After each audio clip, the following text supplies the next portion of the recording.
Hey, what's up guys? I'm Jimmy Warshawski, aka The Chef Jimmy, and today I'm going to show you how to make two delicious candy bars, Reese's and Twix. But the twist is that they're both homemade. Chocolate recipes just so happen to be one of my all-time favorites because, let's face it, I'm a kid, and what kid doesn't love chocolate?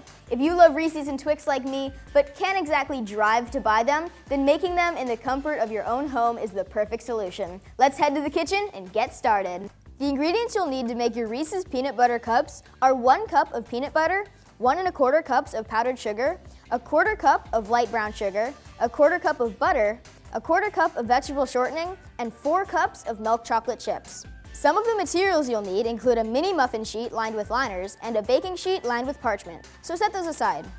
In a medium saucepan, combine your peanut butter, and your brown sugar. Then stir on medium heat until it's all melted together and starting to bubble. Then remove from the heat. Now you're going to add 1/4 cup of your powdered sugar to the saucepan and stir until it's completely combined.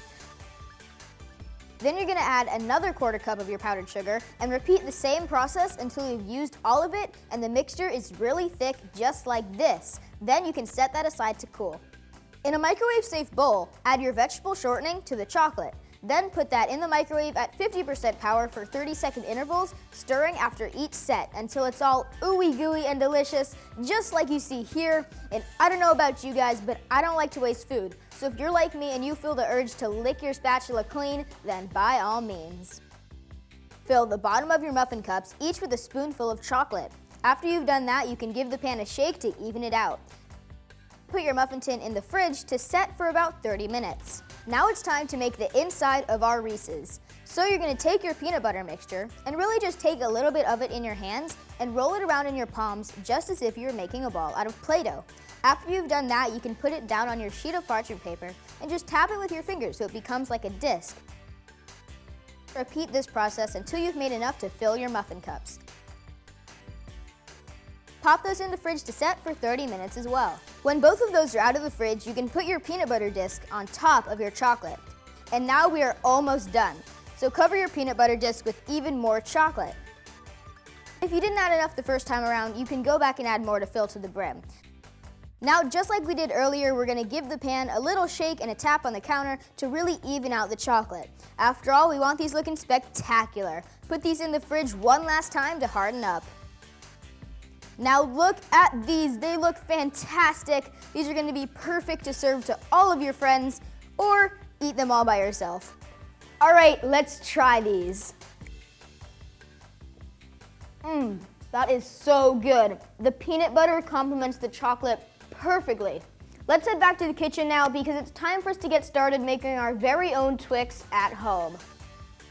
The materials you'll need to make your shortbread base include a stand mixer or a hand mixer if you don't have one, and a baking pan lined with aluminum foil. The ingredients you'll need are 2 cups of cake flour or all-purpose flour if you don't have that, 5 1/2 ounces of butter, which equals 1 stick plus 3 tablespoons, 1/4 cup of granulated sugar, and a 1/2 teaspoon of salt. So let's get started on making our shortbread.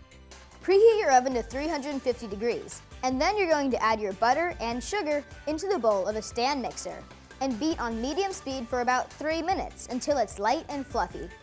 After that's done, add your flour and salt and mix until it's all incorporated. Spray your foil-lined pan with cooking spray and then pour the mixture into the baking pan. Press down into an even layer using anything with a flat surface. I used a glass bowl, followed by a spatula to get the edges. Place it in the oven for 18 to 20 minutes, turning halfway through to ensure even cooking. It should end up being a light golden brown. Make sure not to overcook it because it could become crumbly. Allow it to cool completely for at least a half an hour. Now let's start on our caramel layer. For this, you're going to add 2 to 3 tablespoons of heavy cream to 1 pound plus 5 ounces of unwrapped soft caramels in a microwave-safe bowl. Then you're going to microwave at 30-second intervals, stirring in between each time until it's smooth like silk, just like you see here. Now pour your caramel over your shortbread and shake it out to an even layer. Put that into the fridge for about an hour to set completely. Melt some more chocolate using the same method that we used earlier in the episode for the Reese's. Lift the shortbread and caramel out of the pan and then remove the foil completely. Using a large knife, cut this block into Twix-sized bars. The way I did it was by cutting the whole thing in half first and then cutting into individual bars. Now it's time for dipping. Using a fork or a dipping tool, dip these into your chocolate and use a spoon to cover them. Then set on a baking sheet lined with foil or parchment paper and put those into the fridge until they harden. That's about 10 minutes. All right, the moment of truth.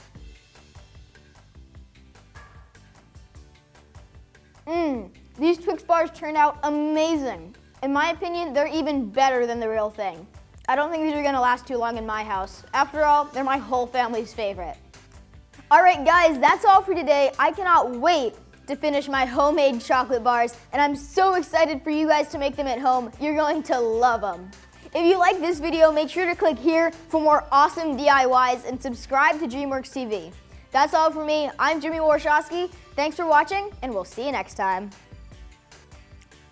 My favorite candy is the Twix bar, so I'm gonna put some Twix bar into this Lego cake. I froze the Twix bar so that the caramel became hard, and then I just cut it up into smaller pieces so that when we cut the cake, it's easy and we get little pieces of Twix throughout the cake.